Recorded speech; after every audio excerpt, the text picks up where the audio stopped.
네, 이재명 대표의 코로나 확진으로 여야 대표회담이 연기된 가운데 양당의 대표 비서실장이 비공개 실무협의에 나섰던 사실이 뒤늦게 알려졌습니다. 하지만 이견은 여전했습니다. 네, 이런 가운데 한동훈 대표 오늘로 취임 한 달을 맞았는데요. 김민수 전 국민의힘 대변인, 김수민 시사평론가와 함께 관련 내용 포함한 정치권 이슈들 짚어보겠습니다. 두 분 어서 오십시오. 반갑습니다. 안녕하십니까? 예, 안녕하십니까. 자, 이재명 대표의 코로나 확진으로 인해서 이번 일요일에 예정이 되어 있었던 여야 대표회담이 연기가 됐습니다. 그리고 말씀드린 것처럼 이제 비서실장 간의 어떤 실무 협의가 있었던 사실도 알려졌고요. 일단은 시간이 좀 생겼기 때문에 의제 조율이라던가 뭐 여러 가지 방식에 대해서 조금 더 원활하게 좀 진행이 되지 않겠느냐, 협의가 되지 않겠느냐라는 관측도 있는 반면에 이게 앞으로 일정을 잡는 것부터가 좀 더 어렵지 않겠느냐 이런 관측도 좀 있습니다. 어떻게 좀 보고 계십니까? 네, 일단 일정 잡는 것은 굉장히 불투명할 수밖에 없는 게 이재명 대표의 코로나19 확진 이것 때문에 뭐 이후에 어떻게 이제 일정이 이어질지 이런 것들이 좀 불투명한 상태거든요. 그렇기 때문에 언제를 일정으로 잡을 거냐 이 문제에서도 좀 가닥을 조만간에 잡기는 어렵겠다라고 보여지고 그리고 의제도 양쪽에서 좀 추구하는 의제들이 차이가 있습니다. 그러니까 양쪽이 뭐 공통점이라든지 이런 부분들은 바로 의제로 합의가 될 수 있겠지만 이를테면 이번에 회담을 제안하는 과정을 보더라도 이재명 대표 측에서는 최혜병특검법 그리고 한동훈 대표 측에서는 금융투자소득세 이렇게 의제 간에 좀 차이가 있는 법이고 그리고 공교롭게도 양쪽에서 차이가 있는 그 포인트를 찍었던 그 의제들이 상대당 입장에서는 아직까지 가닥이 안 잡힌 그런 과제들이거든요. 그러니까 예. 민주당 입장에서는 금융투자소득세 이 부분 어떻게 할지 가닥이 아직 안 잡혔고 국민의힘 입장에서는 최병특검법 어떻게 할지 가닥이 안 잡혔기 때문에 이런 것들을 좀 정리해가지고 회담으로 가기는 상당히 쉽지는 않겠다. 그러니까 예를 들면 이제 회담이 좀 길어지게 되면 거기에 맞춰가지고 준비를 하는 것은 더 있을 수 있겠고 그만큼 더 탄탄하게 준비할 가능성도 없지는 않습니다만 근데 당내에서 아직까지 당론이 가닥이 안 잡힌 경우는 이것은 회담이 늘어진다고 해도 그러니까 연기가 된다고 해도 그 전에 당론을 못 정하고 회담으로 들어갈 수도 있는 그런 상황이 된 것 같습니다. 그래도 연기 측면에 조금 더 무게를 두시는 거죠. 아무래도 빠르게 좀 진행되기는 어렵지 않을까 싶습니다. 그러니까 사실 지금까지는 그러니까 날짜는 정해진 상황에서 의제 조율에 이견이 있었는데 이제는 날짜부터 다시 잡아야 되거든요. 어떻게 좀 추진될 거라고 보십니까? 일부 이럴 가능성이 있다라고 봤던 것이 이제 민주당 이재명 당대표 자체가 지금 이제 양당의 대표 회담을 어떠한 숙고 없이 던져봤다라고 보는 게 좀 맞을 것 같아요. 그러니까 지금 민주당의 전당대회가 흥행을 하지 못했었고 또 이재명 당대표의 일극 체제에 대한 우려들이 나오는 상황에서 양당 간의 대표 회담으로 관심을 좀 돌리려고 했는데 이것을 한동훈 당대표가 이렇게 적극적으로 받겠다라고 할지 예상하지 못했던 것이 아닌가라는 생각도 좀 있고요. 그러다 보니까 방금 앞서 말씀하셨던 것과 같이 의제들에 대한 당내 이 여론조차도 이렇게 통일시키지 못한 분위기거든요. 그래서 지금 이제 이러한 부분들을 정치권에서 양 당 간의 대표 회담조차도 너무 이벤트성으로 지금 시작을 한 것이 아닌가라는 좀 아쉬움이 있습니다. 그래서 지금 이왕에 뭐 이재명 당대표가 코로나 때문에 이 시간이 연기된다라고 하면 의제에 대해서 충분히 좀 수기하고 그리고 정말로 민생 의제들이 어떠한 것들이 있는지 고려해서 이것을 이벤트성이 아니라 정말 민생을 위해서 좀 접근하는 반면에 기회로 삼으면 어떨까라고 생각됩니다. 일자는 아무래도 연기될 수밖에 없을 것 같다라는 생각입니다. 예, 네. 알겠습니다. 좀 지켜봐야 할 것 같고. 자, 그리고 앞서 저희가 말씀드린 것처럼 한동훈 대표가 이제 오늘로 당대표로 취임한 지 한 달이 됐습니다. 60%가 넘는 지지율로 등장을 했고 한 달이 이제 지났는데 두 분은 그 한 달을 좀 어떻게 평가하시는지 좀 먼저 여쭙겠습니다. 네, 일단 뭐 성과를 내기에는 짧은 시간이었던 것 같고 물론 이제 시간도 짧았지만 한동훈 대표가 정치에 입문한 지 얼마 안 됐고 정치적인 솜씨라든지 이런 것들을 제대로 보여주지 못한 시간이었다라고 봅니다. 가장 전당대회에서 쟁점이 됐고 이슈가 됐었던 것이 최혜병 특검법인데 현재 당에서 당론을 마련하는 이 작업조차 좀 제대로 착수가 안 된 거 아닌가. 그러다 보니까 계속 이게 진척이 없는 상태로 있는 것이고 그리고 이제 한동훈 대표가 아직까지 이제 팀 플레이라든지 이런 것들에는 좀 미숙한 게 아닌가라는 생각도 많이 드는 대목. 예를 들면 최혜병 특검법에서도 본인이 처음에 대법원장 추천이라고 하는 조건을 걸었거든요. 근데 이 조건에 대해서는 진척이 안 된 상태에서 얼마 전에 제보 공작 의혹도 포함을 하자 이렇게 얘기를 해버렸거든요. 사실 이게 팀 플레이로 하려고 하면은 국민의힘 내부에서 토론을 붙여가지고 기존의 원래 특검법의 부정적이었던 쪽에서 그렇다면 뭐 재보공작 의혹을 조건으로 추가를 해서 하자 이렇게 해가지고 팀 플레이를 통해서 하는 것이 정석입니다. 근데 본인이 이게 진척이 안 되니까 처음에 본인이 대법원장 추천 얘기를 했다가 그 다음에 또 다시 이제 그것을 조건 하나 더 덧붙이는 이런 플레이가 나온다거나 이런 것들은 좀 아직까지는 이제 좀 미숙한 것이 아닌가 싶고, 그리고 광복절을 기점으로 해서 김경수 전 지사에 대한 복권을 반대하는 이것으로 이제 대통령과의 차별화를 꾀하긴 했지만, 하지만 이 광복절 어떤 독립기념관 관장 논란이라든지 또 대통령의 경축사 내용이라든지 이런 것들로 인해서 벌어진 논란, 이것은 또 수습을 하지 못하고 좀 뒷걸음질 치는 이런 모습들을 보여왔거든요. 현재로서는 좀 대통령과의 차별화도 쉽지는 않겠다라고 하는 그런 평가를 내릴 수밖에 없을 것 같습니다. 예, 그간의 행보에 대해 짚어주셨는데 이 직무수행에 대한 국민들의 여론조사를 좀 보면 긍정평가 40%, 부정평가가 41%였습니다. 어떻게 보고 계십니까? 먼저 한동훈 그 대표가 지난 한 달 동안에 보여주고자 했던 거는 민생에 대한 부분, 민심을 잡겠다라는 거, 민생에 좀 더 가까이 가겠다는 것을 계속해서 정책적 현안들로 좀 보여주려고 노력했던 것 같습니다. 뭐 일례로 지금 이제 미국발 증시 폭락대 금투세 폐지에 대해서도 이야기를 했고, 또 저소득층에 대한 전기료 지원 부분도 이야기했죠. 그리고 일본도 살인 사건이 터졌을 때는 지금 이제 뭐 총포 도건 관리 강화해야 된다라는 것들도 이야기했고, TMF 사태들에 대해서도 이야기를 했는데 이러한 부분들을 사회적 이슈에 따라서 민생 현안들을 빠르게 대응했다는 측면에서는 높이 평가하고 싶습니다. 그럼에도 불구하고 이 중에서 크게 이슈를 만들어냈던 것은 금투세 폐지 정도가 아닐까 생각하는데요.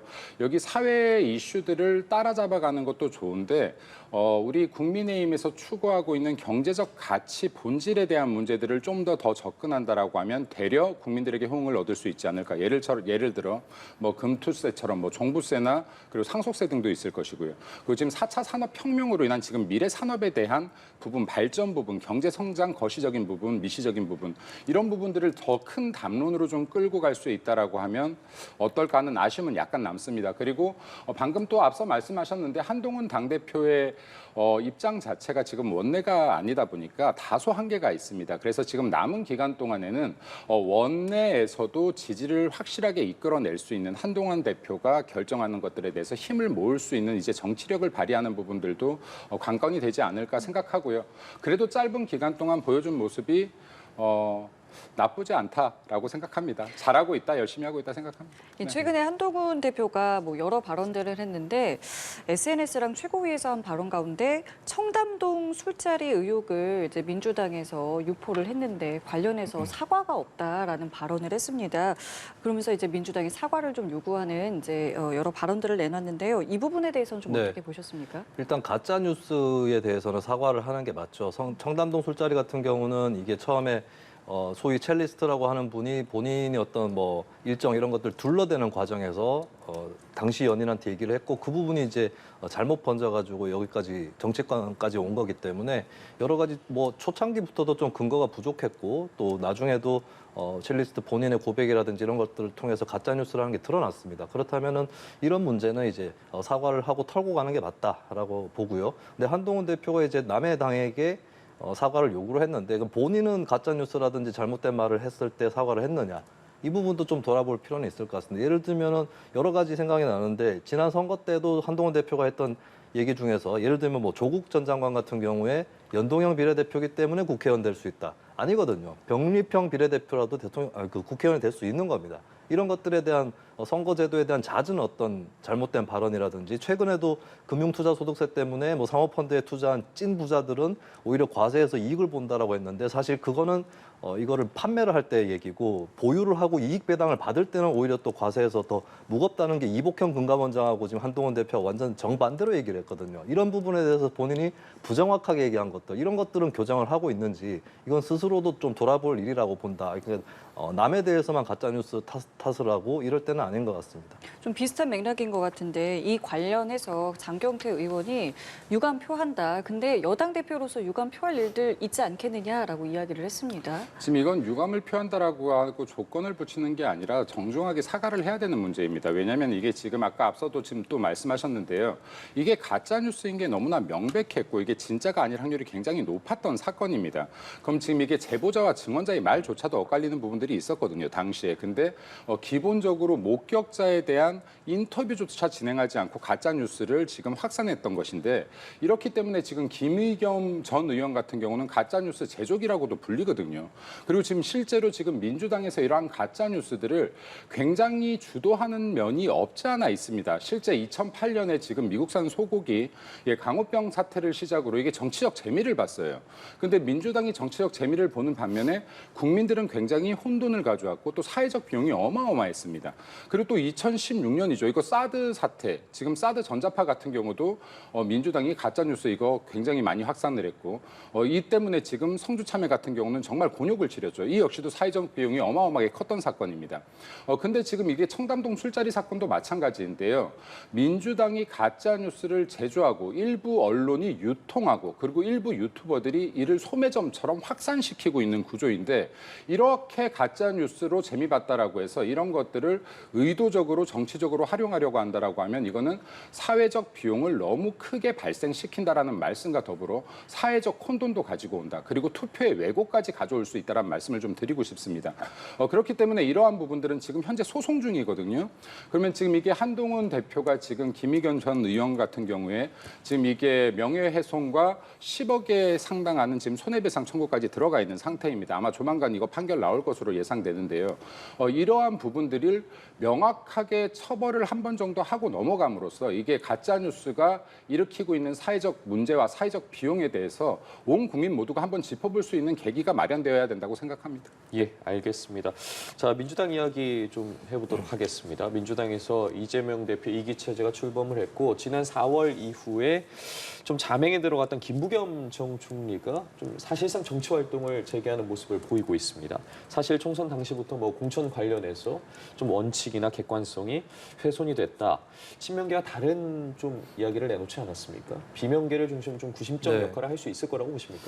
일단은 문기를 모을 수밖에 없는 거는 김부겸 전 총리의 중량감 이런 것들 때문이고, 지난 총선 때도 정세균 전 국회의장이라든지 이쪽과 함께 민주당에서 어떤 선택을 할지 이런 것들로 이제 공천 시즌 때 특히 주목을 받았었거든요. 그렇다면은 현실적으로는 일단 이제 김부겸 전 총리가 움직임으로써 민주당 내부에서 좀 이 친명 일극화라고 해야 되나요? 그런 부분들에 대한 어떤 보완이라든지 극복 이런 것을 할 수밖에 없을 것이다 이렇게 보여집니다. 다만 관건이 되는 것은 최근에 민주당 비명계라든지 나아가서는 뭐 새로운 미래 이쪽까지 포괄을 해서 본다면 이게 이제 이재명 대표에 대한 극복이라든지 이것을 이 정도 수준이 아니라 나아가서는 뭐 김경수 전 지사라든지 조국혁신당의 조국 대표라든지 이쪽에 대한 의존하는 그런 발언들도 나오고 있거든요. 근데 그것이 과연 이제 민주당의 현재 문제를 넘어서는, 혹은 이제 과거에 김대중 노무현 정신에 대한 어떤 복원 이런 것들을 추구하는 유권자들 입장에서 그럼 김경수 조국이 대안인가, 이 부분에 대해서 또 회의가 있는 것이 사실입니다. 그렇다면 비명계에서 좀 독자적인 어떤 방안이라든지 이런 것들을 통해서 민주당의 쇄신을 꾀하는 그 길로 갈 건지, 아니면은 기존에 있는 사람들에게 또 의존을 해서 이재명 아니면 다 된다라는 식의 이런 인상을 비칠 것인지, 이것은 이제 앞으로 어떻게 하기에 따라서 달려있는 관건이 있는 것 같습니다. 네, 말씀해 주신 것처럼 뭐 비명계 결집에 대한 이야기가 꾸준히 나오고 있고, 그렇다면 그와 관련한 인사들도 계속해서 언급이 되고 있는 상황이거든요. 좀 어떻게 보고 계십니까? 일단은 여기 뭐 김부겸 전 총리나 그리고 여기에 김경수 전 지사 같은 경우가 등장하면서 이러한 것들이 이슈가 되고 있는데, 지금 현재 상황에서는 이재명 당대표와 맞설 수 있는 구조는 아닌 것 같아요. 그러니까 두 분 모두의 뭐 정치적인 입지나 그리고 여기에 경력 같은 걸로 비교했을 때, 그리고 사실 이재명 당대표가 다른 거는 모르겠어도 당내 정치력은 확실한 사람이다. 이렇게까지 지금 당권을 장악했던 사람은 없다라고 보여지거든요. 그래서 이러한 분들이 지금 일종의 잠룡이라고 하면, 이 잠룡들이 등장할 수 있는 것은 결국에는 이재명 당대표의 사법 리스크가 조금이라도 현실화되는 시점이 될 것이다라고 조심스럽게 전망하고 싶고요. 그리고 지금 이제 그럼에도 불구하고 민주당 내에서 다른 분들, 이러한 다른 생각을 가지고 있는 분들은 어쩔 수 없이 세력화를 시킬 수밖에 없을 것이다. 왜냐하면 지금 이미 이재명 당대표에게 한 번 정도 반기를 들었기 때문에 이재명 당대표의 힘이 약화되지 않고서는 본인들의 정치적 입지가 활동하기가 굉장히 힘든 상황이거든요. 근데 그러한 부분들을 미리미리 준비하고 있는 단계에 접어들었다라고 보면 될 것 같고, 이러한 것은 또 반면에 민주당 내에서 이재명 당대표의 사법 리스크가 현실화될 가능성이 다소 있다라는 공감을 일으키고 있는 부분이기도 하다라고 말씀드리고 싶습니다. 알겠습니다.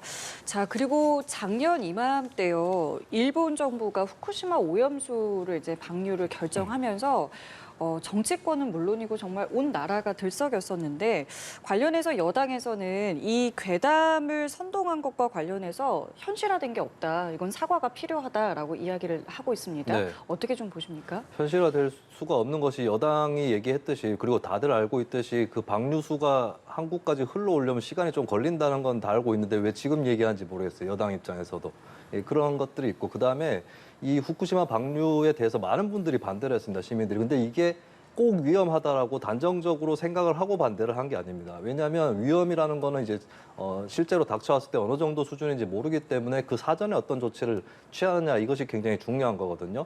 그리고 사실 많은 국민들도 알고 있는 것이 한국 정부가 반대를 한다고 해도 일본에서 방류를 하는 거에 대해서 막는다라고 하는 거는 상당히 현실적으로 힘듭니다. 그런데도 왜 국민들이 반대했는지 이거를 돌아봐야 됩니다. 왜 한국 정부가 이렇다 할 조치를 취하지 않았기 때문입니다. 확성기를 일본 쪽으로 돌려가지고 한국민의 우려를 전하는 것이 아니라 일본 쪽 거 괜찮다더라라고 오히려 확성기 방향을 거꾸로 돌려서 한국 쪽으로 쏘는 그런 확성기 역할을 정부가 했기 때문에 국민들이 반발을 한 거거든요. 이 부분에 대해서 괴담에 속아 넘어서 가서 국민들이 그렇게 얘기를 했던 것이 아니라 정부가 조치를 취하지 않는 것에 대한 불만을 드러냈던 것인데 여기에 대한 반성 없이 그냥 괴담 때문이었다라고 한다면 이건 야당 공격이 아니라 국민 공격이 되는 것이다 말씀을 드리고 계속해서 국민의힘이 착각을 하는 것이 광우병 쇠고기, 사드 전자파 다 괴담이었다라고 하는데 그때 사람들이 화를 냈던 것은 그게 과학적으로 위험하다고 단정짓고 괴담에 넘어가가지고 분노하고 시위를 했던 것이 아니라 정부에서 제대로 조치를 취하지 않았기 때문에 광우병 사태 때도 검역 주권이 과연 제대로 지켜지고 있는지 그리고 사드 배치 때도 미국 정부의 입김에 너무 과도하게 휘둘린 건 아닌지 이 부분 때문에 화를 낸 겁니다. 그래서 그 본질적인 것을 잘 알고 있어야 다시는 여론의 반발이나 이런 것들을 직면하지 않을 텐데 현재 국민의힘의 태도로 봤을 때는 이런 식으로 대처를 하게 되면 나중에 또 다른 사안이 나왔을 때 또 국민들에게 규탄을 받게 된다. 이걸 좀 지적을 하고 싶습니다.